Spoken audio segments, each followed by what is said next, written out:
Apa reaksi Malaysia ketika Indonesia kirim kapal perang ke Ambalat?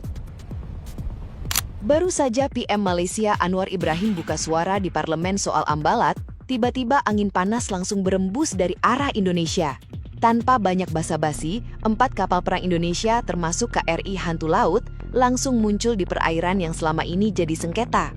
Malaysia mungkin pikir ini cuma adu mulut kayak biasanya, tapi Indonesia gak main-main. Kayak macan yang selama ini tidur, sekarang bangkit dengan taring penuh amarah dan strategi penuh perhitungan. Ambalat, nama ini mungkin belum familiar buat semua orang. Tapi buat Indonesia dan Malaysia, ini bukan sekadar titik di laut. Ini kawasan kaya sumber daya di Laut Sulawesi, yang menurut hukum internasional masuk dalam zona ekonomi eksklusif Indonesia. Tapi entah kenapa, Malaysia masih aja mengaku-ngaku. Padahal peta resmi dari PBB udah jelas-jelas menyatakan wilayah ini milik kita. Dan bukti dokumennya lengkap, sah, dan gak terbantahkan. Sejak 2005, Ambalat udah beberapa kali jadi titik panas. Kapal patroli Malaysia pernah masuk tanpa izin, bahkan sempat melakukan pengeboran liar. Tapi biasanya, setelah tensi naik, kedua negara balik ke meja perundingan. Namun kali ini beda. Tanggal 30 Juli 2025, Anwar Ibrahim bikin pernyataan di parlemen bahwa Malaysia siap pertahankan Ambalat. Itu kayak menyiram bensin ke api yang udah lama membara. Dan Indonesia gak tinggal diam. Pernyataan provokatif itu muncul di saat geopolitik regional sedang sensitif. Malaysia mungkin berharap dapat dukungan dari FPDA, aliansi pertahanan mereka dengan Inggris, Australia, Singapura, dan Selandia Baru. Tapi kenyataannya, sekutunya memilih diam. Inggris sibuk di Papua Nugini, Australia dan Selandia Baru cenderung pasif, bahkan Singapura yang satu kawasan lebih memilih netral. Malaysia pun ibadat teriak sendirian di tengah padang sepi. Sementara itu, Indonesia di bawah kepemimpinan Presiden Prabowo sudah sangat berbeda. Sistem pertahanan kita gak lagi seperti dulu. Udara, laut, dan darat sudah dijaga dengan sistem terpadu. Teknologi modern seperti satelit, radar, dan drone kini jadi mata-mata canggih yang selalu siaga. Sekali ada ancaman, langsung terdeteksi. Dan kali ini Indonesia gak pakai debet panjang. Langsung kirim armada dan pasukan dengan strategi militer yang matang. 4 KRI termasuk KRI Hantu Laut, KRI Brawijaya, dan kapal pengintai canggih langsung bersiaga di Ambalat. Ini bukan pamer kekuatan kosong. Ini operasi taktis yang dirancang dengan presisi tinggi, sistem sonar dan radar aktif 24 jam penuh.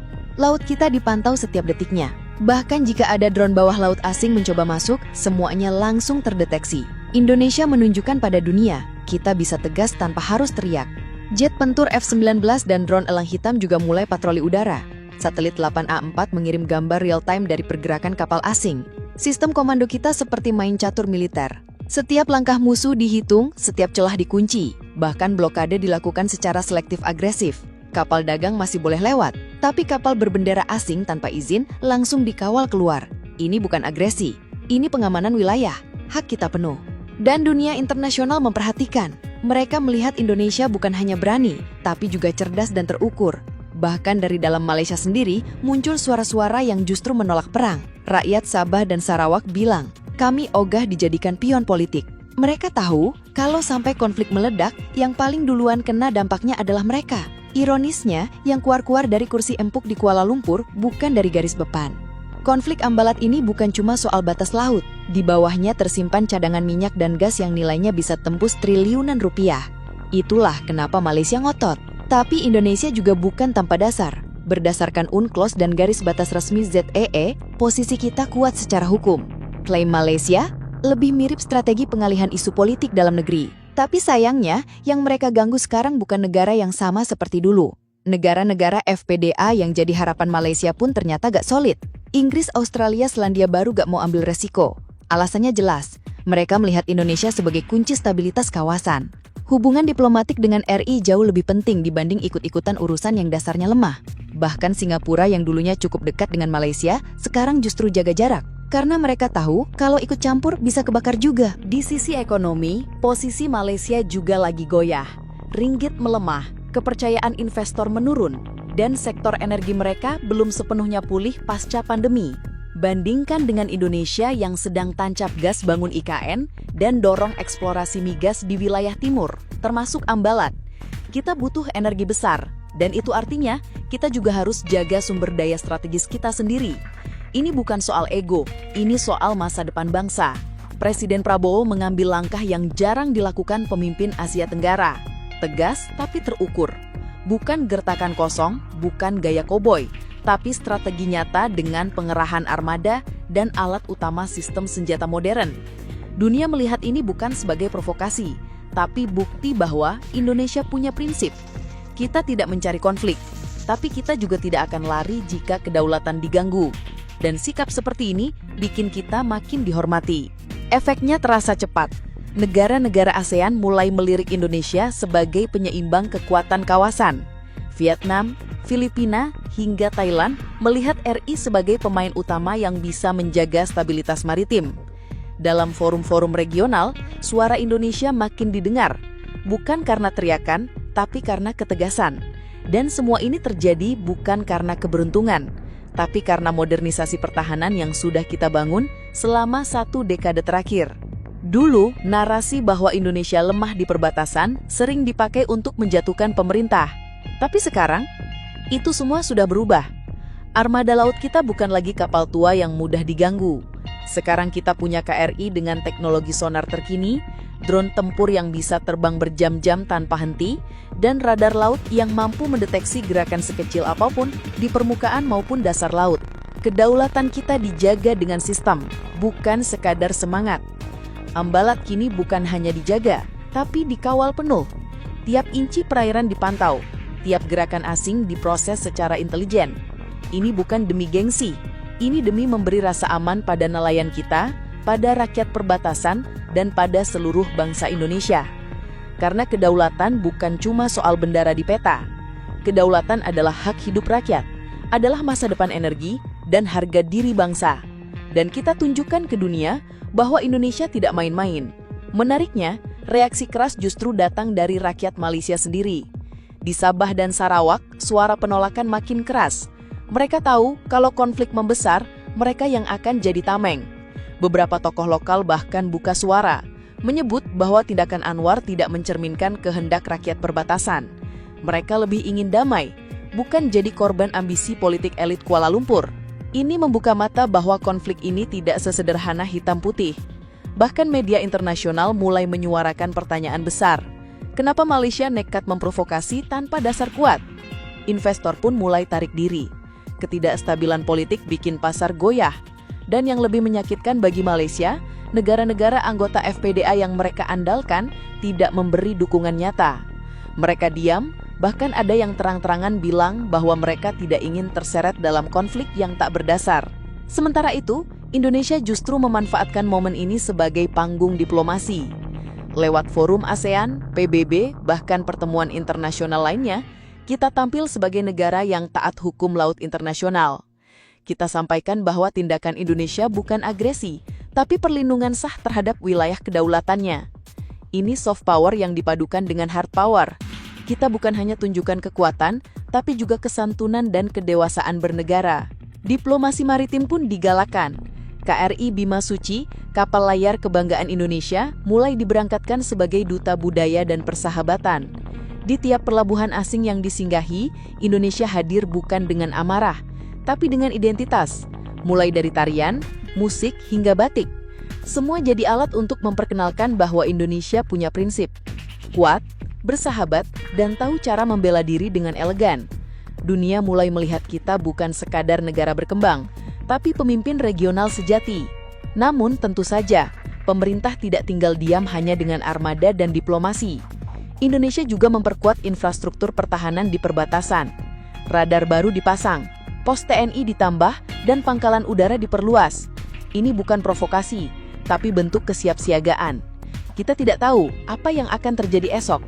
Tapi satu hal pasti, ketika negara ini diganggu, maka setiap jengkal tanah dan lautnya akan dipertahankan dengan segala daya dan upaya.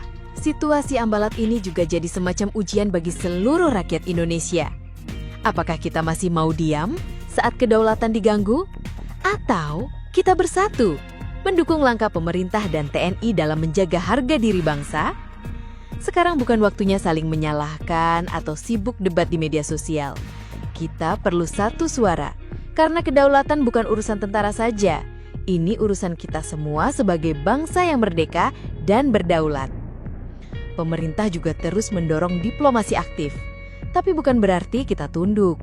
Justru Indonesia menunjukkan contoh bagaimana negara besar bertindak. Tegas terhadap ancaman, tapi tetap hormat pada hukum. Kita kirim nota diplomatik ke berbagai negara, termasuk anggota PBB, untuk memperjelas posisi kita bahwa wilayah Ambalat adalah sah milik Indonesia dan setiap tindakan kita dilakukan dengan dasar hukum yang kuat dan jelas. Di forum internasional, kita tak sekedar berteriak, tapi hadir membawa data, peta, dan dokumen resmi dari UNCLOS. Kita tunjukkan bahwa Indonesia bukan pencari masalah. Kita adalah penjaga perdamaian yang tahu batas. Ini penting karena citra bangsa juga menentukan posisi tawar kita di dunia. Dan sekarang, kita bukan lagi negara yang mudah diabaikan. Suara kita punya bobot. Langkah kita di Ambalat diperhatikan banyak negara besar. Dari sisi militer, TNI terus meningkatkan latihan di sekitar Ambalat. Latihan gabungan antar matra jadi agenda rutin. Bukan untuk provokasi, tapi untuk membuktikan kesiapan kita. Kita bukan bangsa yang hanya bisa bicara. Kita bangsa yang bisa bertindak. Jet tempur, kapal perang, dan pasukan elit terus disiagakan. Bukan untuk cari musuh, tapi untuk pastikan bahwa tak ada yang berani coba-coba menyentuh wilayah kita tanpa izin. Pemerintah juga bekerja sama dengan para nelayan dan masyarakat pesisir. Mereka bukan hanya saksi, tapi garda terdepan penjaga laut. Diberi pelatihan, alat komunikasi, dan akses informasi, mereka kini jadi mata dan telinga negara di garis depan. Ini sinergi nyata antara rakyat dan negara. Karena menjaga laut bukan cuma tugas militer, tapi tanggung jawab bersama. Dan ini membuktikan bahwa Indonesia tahu caranya melibatkan semua elemen bangsa. Hubungan Indonesia-Malaysia memang akan terus diuji, tapi semua tergantung langkah selanjutnya dari mereka. Jika Anwar masih memilih narasi agresif demi simpati politik dalam negeri, maka hubungan akan makin rumit. Tapi kalau Malaysia memilih berdialog, pintu damai tetap terbuka. Indonesia tidak pernah menutup ruang negosiasi, tapi kita juga tidak akan pernah menyerahkan sejengkal pun tanah atau laut yang menjadi hak kita. Yang jelas, Ambalat ini bukan konflik kecil yang bisa dianggap sepele. Ini tentang kehormatan bangsa, tentang bagaimana kita menjaga warisan untuk anak cucu.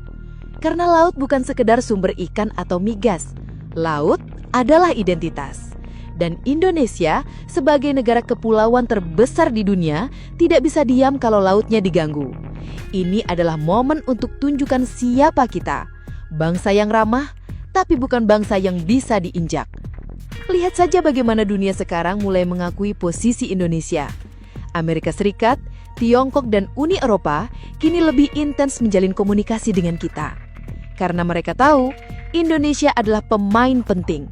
Bukan hanya karena sumber dayanya, tapi karena ketegasan dan kematangan sikapnya. Ini pencapaian diplomasi yang luar biasa. Dan semua berawal dari satu hal sederhana. Kita bersatu menjaga Ambalat. Kini, tugas kita sebagai rakyat adalah terus dukung langkah-langkah pemerintah. Bukan hanya dengan pujian, tapi juga dengan pemahaman.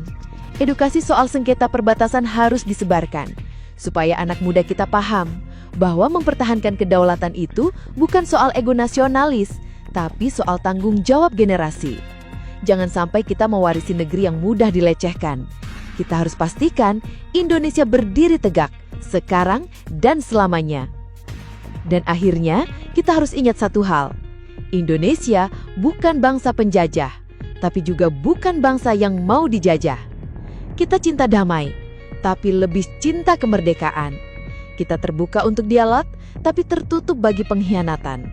Ambalat adalah Indonesia, dan siapapun yang mencoba mengusik akan berhadapan dengan satu tekad.